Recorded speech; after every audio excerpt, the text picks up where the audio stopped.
This is my Orbea Orca disc. Lovely, isn't it?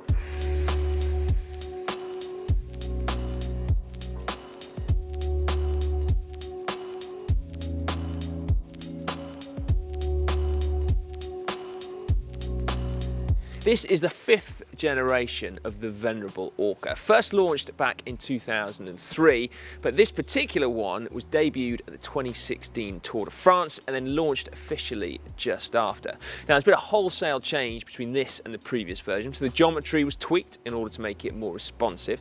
It got stiffer and then it also got lighter. So this frame set, or the rim brake version, is actually just 790 grams for the frame, and then this disc version adds just another 50 grams on top of that, and that is for the OMR level, which is like the top of the range version, which this one conveniently is. Now, it also got more aerodynamic as well. It's not an out-and-out aero bike. Turns out that Orbea were working on one of those behind the scenes as well, but certain touches improve the aerodynamics quite significantly. So they've got what they call the free flow fork, where the fork blades bow out slightly. That saves apparently 4 watts at 40k an hour. Then also the smoother integration from fork crown to frame there also saves you wattage as well. But that's all well and good, but we know that the most important thing of any frame is the paint job. And without wishing to sound too much like Tom last, So I designed the paint job on this. I actually designed this one myself. That's right, using Mayo, which is Orbea's online bike customizer. Now, it allows you to tweak loads of different things, so the saddle and the tyres and the gear ratios, but perhaps most importantly, it allows you to choose the colour. So it gives you 21 to choose from, and then the frame and fork are split into 5 different panels, and you click on each one to change the colour. So for example, you could have a bright pink frame with maybe some orange at the front with a bit of lime green maybe, and then finish it off with a red bit just there. Okay, so I didn't go for that. I've clearly gone for a monochrome design. I am a big fan of bright, vibrant bikes, but it has to work with your kit, and I think black and white and 50 shades of grey looks pretty good with a GCN kit. Enough about the frame though, what about the components? Well, let's start with the wheels, shall we? We've got Vision Metron 40 disc wheels. So they're 1,560 grams, which is pretty darn light for a carbon clincher, and they have an external width of 25 mil. Now, I would like to say that I'm running 25 mil wide tyres on there in order to maximise the aerodynamics of that combination, but that would be a lie. The reason I'm running 25 mil wide tyres on is because there weren't any 28s left knocking around. The tyres themselves are Continental Grand Prix 4002s, which are just absolute classics, it has to be said. Now, on to the components then. As you can see, SRAM Red ETAP HRD.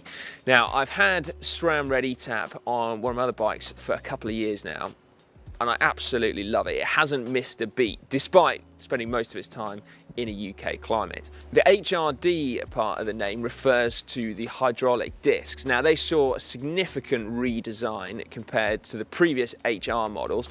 Some of the advantages are you've got increased pad clearance, so up to 0.4 mil either side of the rotor apparently, so there's even less chance of it rubbing in really poor conditions. Now, up front, something I've really made the most of is the contact point adjustment.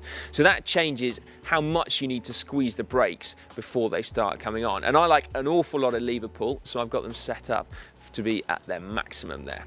Now, what else have we got? We've got a Quark D0 power meter on there, so it's accurate to 1.5%, they say, and all the data is shown on the Wahoo element bolt up front there. Now, something about the cranks which I'm going to get quite geeky about here. So the frame is designed with a BB386 Evo bottom bracket in mind, so that's really big, really wide, really stiff ones, but I've chosen to run SRAM GXP cranks on there, so that's a slightly narrower spindle, and then I've got little FSA reducers in there inside the bottom bracket, and it all works hunky-dory, it has to be said.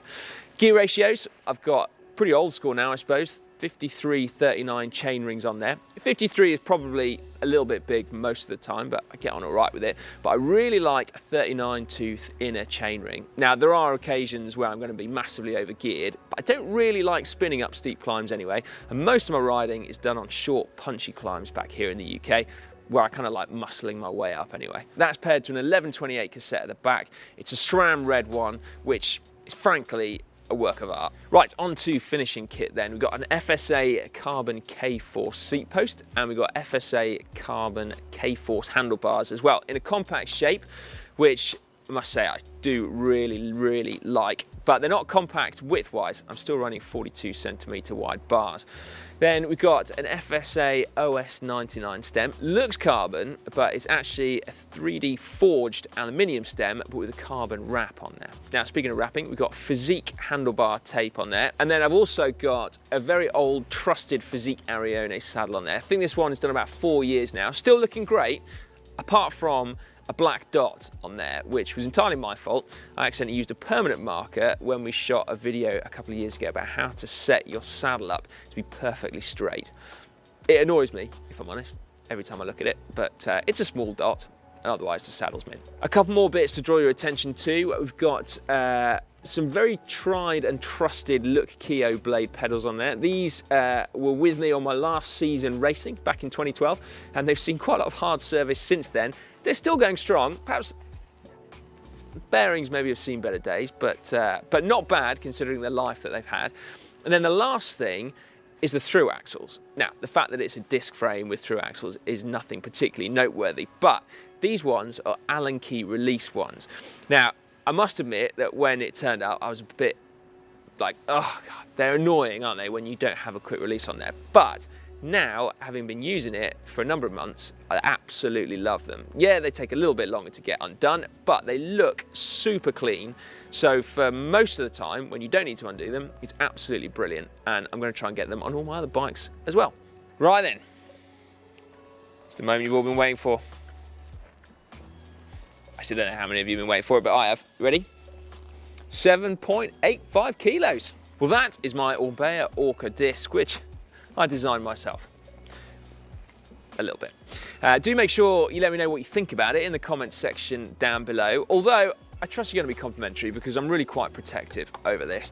Now, whilst you're down there, do also make sure that you click on the subscribe button. Subscribe to the GCN Tech channel. I trust that you have, but if not, do make sure you click there, or indeed just click on the globe. And if you want to watch any more videos, well, why not check out the first ever GCN Tech show that was up earlier in the week, or you could go back over onto the main channel and see how that Mayo customization actually works in the Orbea factory.